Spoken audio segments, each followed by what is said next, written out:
Hello everybody and welcome to the fourth episode of Breaking 2000. My name is Niels and today we're going to check out three different positions.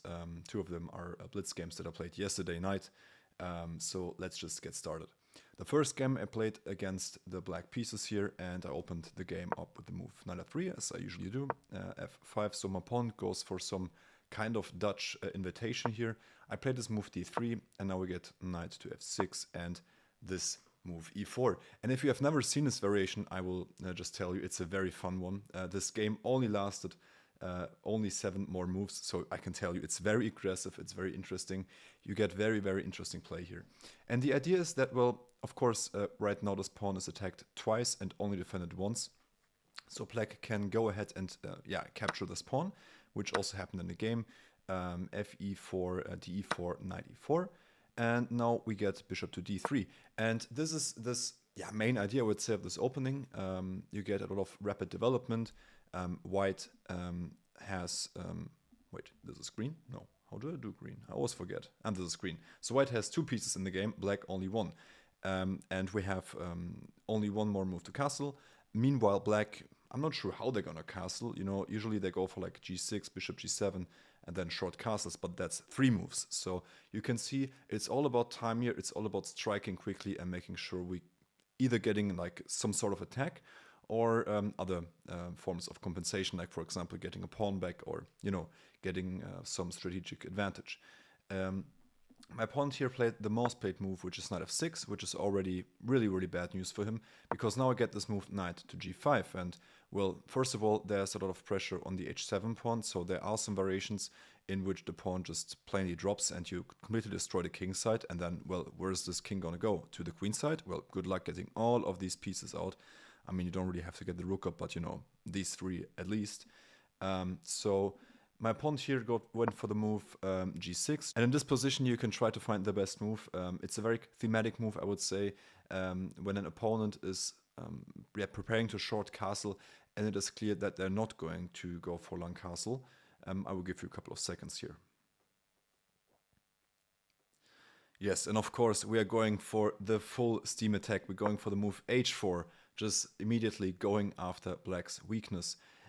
Here just my opponent played bishop to g7 and now h5, and you can see we're just pointing every single piece towards the king side. We have the knight here. Let's paint this one green. The queen is ready to jump in. The bishop is even active as well. It's like full mayhem on the king side, and meanwhile black is really, really struggling to do anything.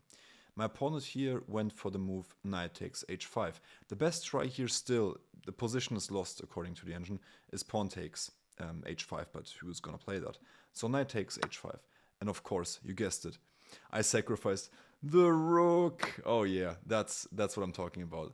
So just rook takes h5. My opponent played here the move g takes h5, and now of course queen h5, and here my opponent resigned. So yeah, this position is like, this variation is quite nice. I love to play it. There are different lines, even from the beginning, where black can go really, really wrong. And for example, if they find a very good move, which is d5 here, just defending the knight, then you can even go into a very interesting endgame. I haven't played this in a while, but I know that this is supposed to be quite nice for white. First of all, f7 is threatened, so let's say king e8. This pawn, you don't even need to take it instantly. You can just play knight c3, take it later with this knight or this knight, depending on what black does. Even if they defend, at least here you can go for it. You can also play like bishop e3 or bishop f4. I'm also seeing here recommended by the engine. Let's say knight c6, long castle. This position is practically, I think, very nice to play for white. We have all our pieces out. The rook is developed. It's looking down the d file. Black's pawn structure is a mess. They're going to lose this one, and then they're left like with this isolated e-pawn, which I think getting closer towards an endgame is just much, much easier to play for the white pieces. Let's move on to the next game, and here I also played the white pieces. Of course, we also have knight f3. We have b6, so the Owens defense, or some sort of queenside fianchetto variation against the Reti.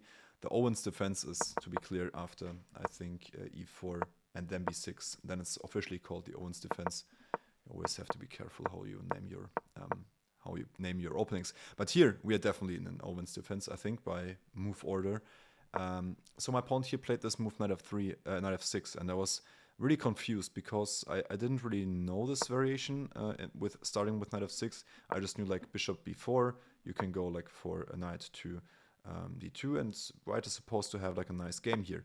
But my opponent instantly played knight to f6, and here I could have played the move e5, but I thought like he can just go, for example, knight d5, and I didn't know if this was so nice for me, but apparently it's pretty good. You know, bishop f4 or even c4 here seems to be pretty nice for white. I didn't consider this, I just went for my developing move bishop d3, and now this move bishop e4, knight d2, c5. In my notes or in the course that I studied, I only knew this move knight c6, where white is supposed to go knight to e2 and everything is defended. We have a very mobile pawn mass here that is ready to start rolling. We can just castle short. It's not clear how black is going to continue here. This knight is misplaced, and it's very hard to play. But my opponent went for the, I think, more logical approach with c5, just striking the center, and I went for the move e5 here. Best would have been to play actually d takes c5, which is a bit counterintuitive because you're taking away from the center, and a thing that you want to avoid in chess is usually trading a center pawn, so this pawn, for example, here, for a flank pawn, so this c5 pawn, because whoever controls the center in chess is usually having quite some advantage because you can maneuver around your pieces, and you just have overall more space, and yeah, it's just better to control more of your opponent's territory. And yeah, these center pawns, so the pawns that are here in this cube, or in this rectangle in the center, not a cube, that would be three-dimensional, but rectangle, which is two-dimensional. These pawns are very strong. Yeah, so the best would have been actually to take with the pawn here, and after bishop takes c5, e5, knight d5, knight c2, e4, heading for that weak square here, for example, with knight to c4 later on, and this would have been very nice for white as well. But I didn't find this. I just played e5 because I thought it was more direct. After c takes d4, I miscalculated here because I thought I could like take here and then here as well, and then also the rook, but it turns out that I have to take on c3 first, because when I take here, this comes with check, and now I can resign probably. So I first took on c3 first, bishop takes, and now pawn takes g5. And here my opponent blundered. He could have played rook g8 to keep the pressure alive, rook b1, and then I don't even get much counterplay. Queen f6 is to follow, and yeah, black is just winning here. But my opponent took back with the bishop here, so I was quite happy about it. Rook b1, I get the rook to an open file, and now after d5, which is also a mistake, I get queen to g4. And this is, I think, a very typical move in these sort of positions. It's also very common in like French structures where these pawns are on e6 and d5. The queen goes to g4 because there is not adequate defense of the king side, or you get at least some pressure against the g7 pawn if it would still exist. Here it's the bishop. The idea is quite simple. I just want to get as much pieces to the king side because, yeah, previously in the first game it was a similar situation where it's not clear how or when black is going to castle. So I just want to put immediate pressure on the king side, attack this bishop, get my queen out, get a short castle in. So after bishop c3, here short castle. I think black is, according to the engine, fine, but I really thought this position was a better suit for white. And here my opponent, slowly goes into the wrong direction. After bishop to g5, he blundered and he played the move queen to g6. And if you want, you can try to find the best move here for white. I think it's quite easy for you to find.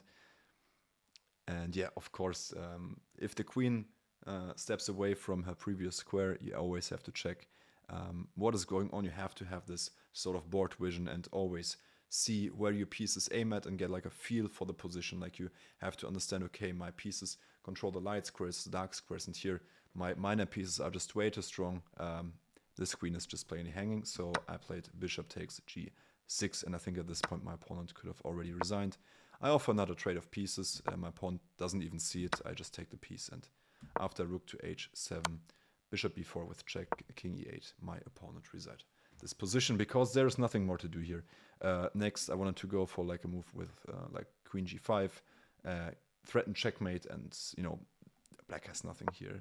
They already have to, I don't know what even play here, f6 maybe, but then it just gets more and more ugly. I can't even find moves here. It's just completely lost.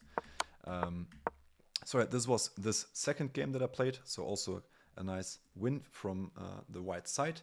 And this is the last position I'm going to show for today. It's a puzzle that I just solved on chess.com, and I thought it was quite cute. So in this position, black played the move king to f8 in this position, and try to find the best continuation here. You can win material in 3 moves, and it's not so easy to find. I think it's quite instructive just to understand this position. Okay, so if you are not sure how to solve this position, I will give you one more tip. Right now we have this pawn here, and the pawn controls the e8 square. And if you would think about how to construct a mating net, you would probably find the move that actually helps us to win the game here. And the mating net, of course, has to do with this pawn here and pushing away the king back to a square where he can get mated instantly. So yeah, the beautiful move, queen to b4, works really well here. We attack the king, and the king only has 1 square. And that's also like a little tip for you. If you can calculate a line where the opponent's resources are very limited, so if you make a move and they only have like 1 or 2 responses, it's very good to just calculate that line as far as you can, because there's a good chance that some forcing line is also the line that works against your opponent, because, for example, with checks or attacks on queens, the opponent usually has to react, and you can just narrow down your calculation, and that's very, very nice in chess. So queen b4 checks, so the king has to either step out of the way, or black can block the check with bishop to c5, but that doesn't make any sense because this is just a lost piece. So king to g8, and here a very important move is queen to e7. And what are we actually threatening right now? We are threatening not the rook, which might seem that way because it's defended by the bishop, but we are attacking this pawn here, threatening checkmate. We're also threatening to go in via f6 and to threaten checkmate this way. So we're threatening a lot of things here. Let's say black just defends this pawn against any sort of attack with queen to g5. Then we can even use another trick here, which is to give this check on e8. Since the e8 square is only controlled by black once, they have to give up the rook, and now we can just promote either to a queen or a rook. I would probably just promote to a rook here because it's way, way cooler to give this checkmate. Our pawn here is doing a very nice job at keeping the black king boxed in, so it's sort of a back rank checkmate in disguise, I would say. And if you have no idea what a back rank checkmate is, it's basically if you would imagine this pawn not being here, but here, and being a black pawn, that's basically the same sort of motif. The black king is boxed in, he has no way to go to, everything is blocked, it's just very, very bad for him. So also black has to keep an eye on the e-file, as we just have seen, but how can you keep an eye out on the e-file? There's actually no way apart from the move of queen to e2, or queen to e1 for that matter, but it doesn't really make a difference. Because after queen to e2, black defends his back rank, but hangs his queen in the process. So this is how you can win material here and get a winning advantage with white. I thought this puzzle was quite cute because my first instinct was to, instead of go for queen to b4 with check, of course, like for the more human move which is either giving a check here or here, because I thought, well, my queen is defended, but after king to e7, I didn't really see a continuation. The same applies to queen to h8, just king e7, and suddenly I didn't really understand like what was going on. If I give another check, then black is just gonna gobble up d7, and now I'm just lost, because let's not forget these 2 pieces, they give black a winning edge here. So yeah, this nice diagonal check here from the queen on b4 is winning the game for black. And I hope you enjoyed this episode, and I will see you in the next one. Bye bye.